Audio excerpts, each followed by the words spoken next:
ඡන්දේ ඉඳලානේ නේද? ඔව් හරි. එනවා අර කට්ටියට නිකන් මෙහෙම කරගෙන ආවේ. අර දේශපාලනේ අර අපි එහෙම දකින්නෝනේ. එහෙම නේද? කොහොමද බං කරන්නේ? අර කට්ටිය කියන්නේ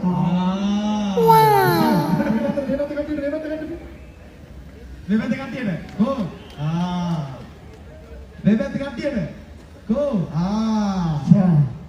මේ දැන් ඔයා ඡන්දේ ඉල්ලුවොත් දවසක ඔයාට කට්ටිය ඡන්දේ දෙයිනේ. දෙයිද? නැත්නම් දෙයිනේ. ඔයා වෙන්න කැමති රටේ ජනාධිපතිද නැත්නම් අගමැතිද?